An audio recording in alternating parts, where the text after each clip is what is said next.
ஆயிஷா ரலியல்லாஹு அன்ஹா அல்லாஹ்வுடைய தூதரிடத்திலே கேட்டார்கள், அல்லாஹ்வுடைய தூதரே, இந்த லைலத்துல் கத்ருடைய இரவை அடைந்தால் நாங்கள் என்ன செய்வது? கேள்வி எவ்வளவுங்க, பெரிய கேள்வி, அப்படிதானே?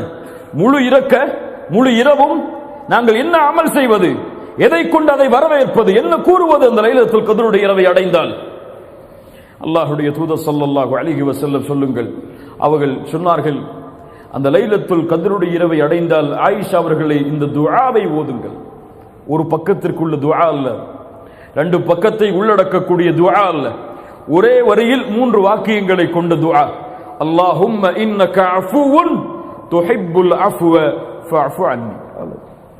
சுப்ஹானல்லாஹ். இந்த துஆவில் அப்படி என்ன பொக்கிஷம் இருக்கிறது?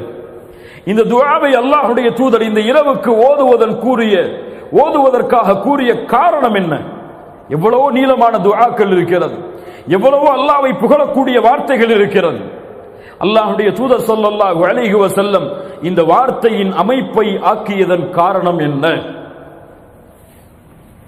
அல் ஆஃபு, அல் கஃபூர், இந்த இரண்டும் அல்லாஹ்வுடைய பெயர்கள்.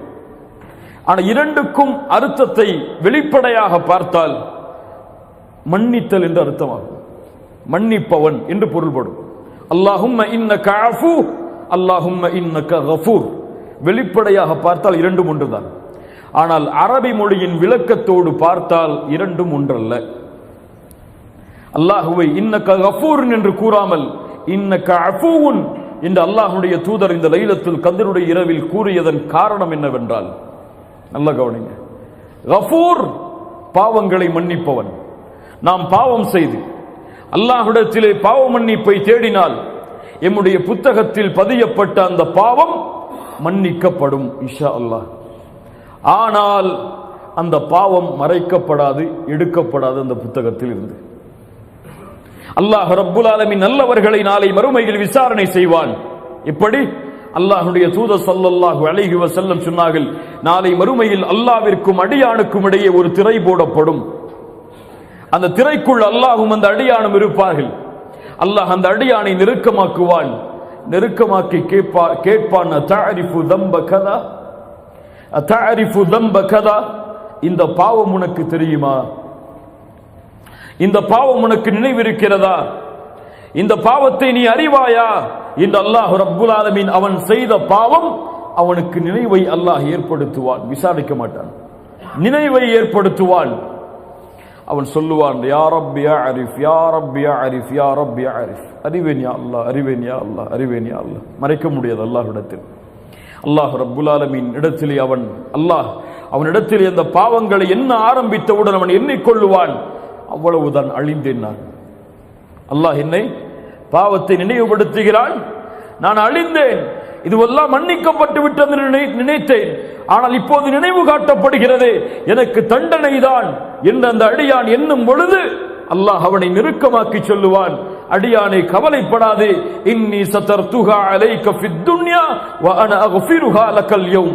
இந்த உலகத்திலே நீ செய்த எல்லா பாவங்களையும் நான் மறைத்தேன், இப்போது யாரும் அறியாமல் மன்னிக்கிறேன், சென்று விடு என்று.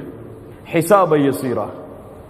இதுதான் முஃமின்களை நாளை மறுமையில் அல்லாஹ் விசாரிக்கக்கூடிய விசாரணையின் முறை. முஃமின்களுக்கு எளிதான விசாரணை இப்படித்தான் அமையும். ஆனால் பாவிகளுக்கு அல்லாஹ் துருவ ஆரம்பிப்பான். யாரை அல்லாஹ் துருவி விசாரணை செய்கிறானோ அவன் நிச்சயமாக வேதனை செய்யப்படுவான். அல்லாஹ்வுடைய தூதர் ஸல்லல்லாஹு அலைஹி வஸல்லம் சொன்னார்கள், ஏன் செய்தாய், எதற்காக செய்தாய், யாருக்காக செய்தாய், இந்த அமலை எதற்காக செய்தாய் என்று அல்லாஹ் ரப்புல் ஆலமீன் கேட்பான்.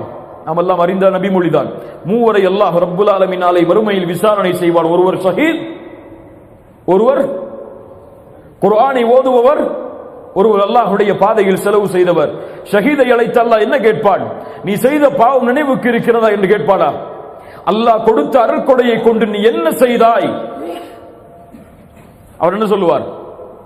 உன்னுடைய பாதையில் போராடி மரணித்தேன். அல்லாஹ் சொல்லுவான், பொய் சொல்லுகிறாய், இது உண்மை அல்ல, நீ செய்தாய் உன்னை ஷஹீத் என்று மக்கள் போற்ற வேண்டும் என்பதற்காக. இது பாவிகளுடைய விசாரணை. அல்லாஹ் கூறுவான், இவனை முகம் குப்ப நரகத்திலே தூக்கி எறியுங்கள் என்று. ஷஹீத். அல்லாஹ் ரப்புல் ஆலமீன் பாதுகாப்பானாக. இது கஃபூர். ஆனால் அஃபு என்றால் அல் மஹூ, அல் அஃபு என்றால் அல் மஹூ, நீக்குதல் என்ற அர்த்தம், அழித்தல் என்ற அர்த்தம், அல்லது அதிகப்படுத்துதல் என்ற அர்த்தம். இந்த வார்த்தையின் உண்மையான விளக்கம் என்னவென்றால், அல்லாஹுவை அஃபு என்று அழைக்கும் பொழுது, துஹிப்புல் அஃபுவ, நீ அதை விரும்புகிறாய் என்று சொல்லும் பொழுது பாவங்களை நீக்கக்கூடியவன், அழிக்கக்கூடியவன் என்று அர்த்தம். அல்லாஹுவை இந்த பிரார்த்தனையின் மூலம் ஒருவன் அழைத்து பாவ மன்னிப்பை தேடினால் அவனுடைய பாவம் கரையே இல்லாமல் அந்த புத்தகத்தில் இருந்து நீக்கப்பட்டு விடும். நாளை மறுமையில் நினைவு காட்டப்படாது. அவன் செய்த பாவம் அவனுடைய வாழ்வின் ஏட்டின் புத்தகத்தில் எடுக்கப்பட்டுவிடும், நீக்கப்பட்டுவிடும், அழிக்கப்பட்டுவிடும். அதன் காரணமாகத்தான் அல்லாஹ்வுடைய தூதர் பிரார்த்தனை செய்ய சொன்னார்கள், அல்லாஹும்ம இன்னக அஃபூவுன் துஹிப்புல் அஃப்வ ஃபஅஃபு அன்னி.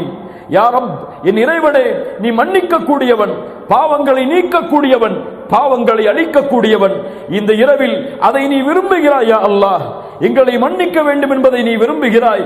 ஃபஅஃபு அன்னி, எங்களை மன்னித்து விடு, எங்களுடைய பாவங்களை அழித்து விடு. நாளை மறுமையில் இந்த பாவங்களை கொண்டு எங்களை இழிவுபடுத்தி விடாதே என்று அல்லாஹ்விடத்திலே கேட்குமாறு அல்லாஹ்வுடைய தூதர் ஸல்லல்லாஹு அலைஹி வஸல்லம் தன்னுடைய மனைவிக்கு கற்றுக் கொடுத்தார்கள். கண்ணியத்துக்குரியவர்களே, அல்லாஹ் ரப்புல் ஆலமீன் இந்த புரிதலை எமக்கு தருவானாக.